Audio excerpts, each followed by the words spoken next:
President, will you take a few questions? I will. One thing that intrigues, I think, everybody, two of the most interesting men in the world, yourself and Winston Churchill. Could you tell us a little bit about your relationship with Mr. Churchill? Well, I love Mr. Churchill. He is an incredible man and an incredible leader. And I remember the first time I went to England, he wanted to go to the top of this building and see the sunset. And I said, I can't climb those stairs. And he had one of his men carry me all the way up the stairs and set me on a chair at the top. And we looked at the sunset. And later, he shipped me a painting of the sunset, which was the only painting he painted during the wartime.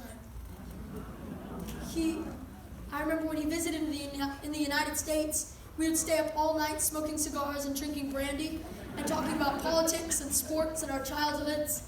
And Eleanor would be completely exasperated with the both of us.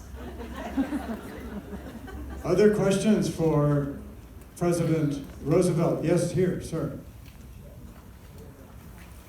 Were you afraid of joining allies with the Soviet Union because they weren't a great nation at the time? I was not afraid because at the time it was what we needed to do. We would not be in the position that we are currently without Joseph Stalin and the efforts of the Soviet Union, whether I like the way he conducts himself or not compared to Mr. Churchill. So no, I was not afraid to join the Allies.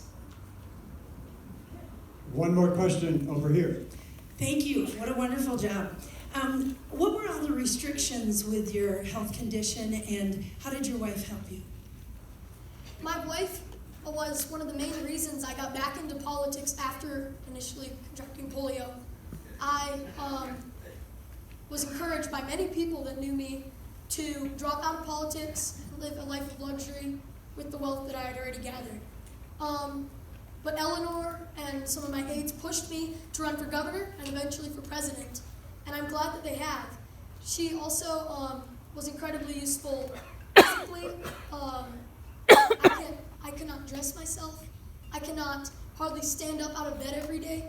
You would imagine how annoying it is to be able to conduct an army at wartime, but not to be able to put on your own shirt. Thank you.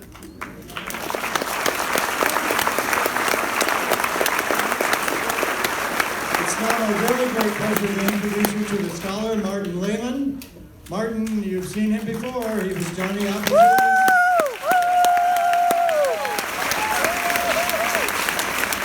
He was John Wesley Powell. He was Albert Einstein. He was Ben Franklin. He was John F. Kennedy. Now he's Franklin Roosevelt. Martin, tell me about Roosevelt. I mean, do you really have a feeling of a connection with him in any way? Does he speak to you in any way personally? I think Roosevelt is one of the most interesting characters I've done for a lot of reasons, because there is so much with him because he was president for 13 years. It is almost hard to pick what to do because he did so many things during his presidency.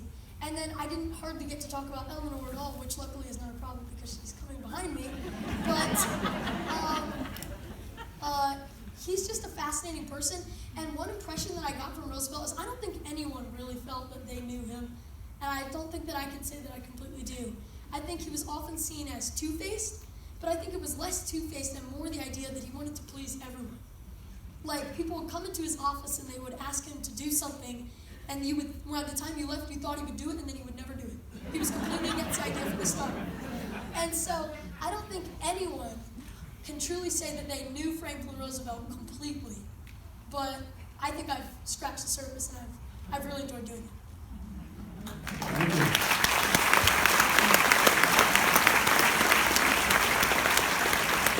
It's nice to hear the Roosevelt, sort of the private Roosevelt, rather than the official Roosevelt. And is there any of the other characters you've done that speak to you in some particular way?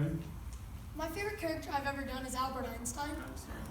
And it's just because he's so interesting, and he conducted himself almost as if he was crazy, but at the same time, he was the smartest man in the world. So if there's another character that speaks to me, it's Albert Einstein. Well, let's all give Martin Lehman a big round of applause.